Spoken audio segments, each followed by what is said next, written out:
আজকে হবে শুটকি ভর্তা। দেখতে পাইছেন? আমার হাতের করা শুটকি ভর্তা হবে আজকে। ঠিক আছে? আসেন সবাই দেখেন কীভাবে ভর্তা বানাই। এই জন্য প্রথমে শুকনো মরিচ নিয়ে নিলাম। শুকনো মরিচগুলো বেছে নিয়ে ঠিক আছে, এখন দেব পেঁয়াজ। একটু পেঁয়াজ কেটে নিতেছি কুচি কুচি করে। বেশি পেঁয়াজ নিইনি, সামান্যই নিয়েছি। তারপর রসুন কাটতেছি। ভর্তা তো রসুন ছাড়া খাওয়া যাবে না, এই জন্য রসুন চুলায় নিলাম। যাই হোক, এরপরে একটু দেবো সামান্য একটু আদা। সামান্য একটু আদা দিলে ভর্তাটা খেতে ভালো লাগে।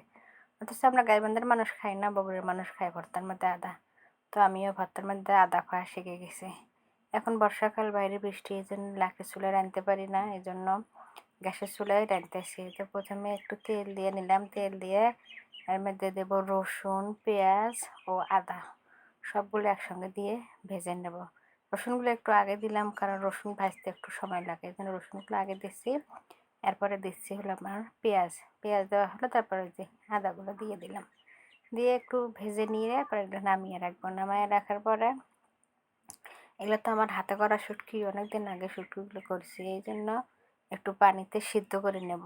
তাহলে সিদ্ধ করে নিলে তাড়াতাড়ি সিদ্ধ হবে। নাহলে ভাজলে তো এগুলো করা যাবে না, বাটা যাবে না, কারণ অনেক শক্ত। নিজের হাতে করা শুটকি তো কয়েকদিন পর পরে রোদ দেই, এই জন্য বেশি শক্ত হয়ে গেছে। এই জন্য এগুলো একটু সিদ্ধ করে নেব। এই জন্য আগে শুটকিগুলো ভালো করে ধুয়ে নিলাম। ধুয়ে নিয়ে এই তো পাতিল করে যে পানি দিচ্ছি, ওর মধ্যে শুটকিগুলো দিয়ে দিতেছি। ওর মধ্যে একটু শুকনো মরিচও দিয়ে দিলাম, একটু লবণ, একটু সামান্য একটু হলুদ দিয়ে দিলাম, যাতে শুটকিগুলো সাদা না দেখায়। এগুলো একটু সিদ্ধ করে নিয়ে ছেঁকে নিলাম। হাতে করা শুটকির ঘ্রাণ বেশি, যাতে একটু আস্তে আস্তে গন্ধটা ওটা যেন চলে যায়। তো ওগুলো ছেঁকে নেওয়ার পরে হালকা একটু আবার তেলে ভেজে নিতে হবে।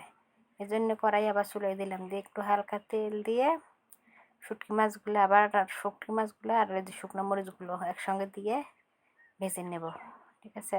একটু হালকা করে ভেজে নেব, খুব বেশিও না, খুব কমও না। এই দেখেন আমার শিল্পটা ছুটিয়ে না, সবগুলো তো একবারে ধরে কি না ধরে, যাই হোক তবুও সবটি একবারে দিয়ে দিলাম। দিয়ে বাটার চেষ্টা করি, দেখি কি হয়। না হলে পরে উঠে রাখবো, এটা ভেবে আর কি বাটাবাটি শুরু করে দিলাম। তো বাড়তে বাড়তে দেখে যেতেছি না, সবগুলো একসঙ্গে ধরে না, এই পাশে ও পাশে সব পড়ে যাইতেছে। তাই আবার কী করলাম, অর্ধেক উঠায় রাখলাম। অর্ধেক উঠে রাখা যে অর্ধেকটি ভর্তা বানাইতেছি। যাই হোক, ভর্তা মোটামুটি অর্ধেক বানানো শেষ, আর অর্ধেক রেখে দিয়েছি, পরে ভর্তা বানাবো। এর মধ্যে একটু সামান্য একটু সরিষার তেল দিয়ে হাত দিয়ে এগুলো মেখে নেব, কারণ উপরের মধ্যে সরিষার তেল দিলে ভর্তা ভাতটি খেতে ভালো লাগে। এই জন্য একটু তেল দিয়ে শিলবাটায় মেখে ভর্তাটি উঠিয়ে নিতেছি। ঠিক আছে? দেখেন ভর্তার কালারটি কি সুন্দর হয়েছে। শুকনো মরিচ দেওয়া তো, এই জন্য সুন্দর হয়েছে, ঝালও হয়েছে অনেক। ঠিক আছে? যাই হোক, ভর্তাটি দেখেন কেমন হলো খেতে, সবাই কমেন্টে জানাবেন।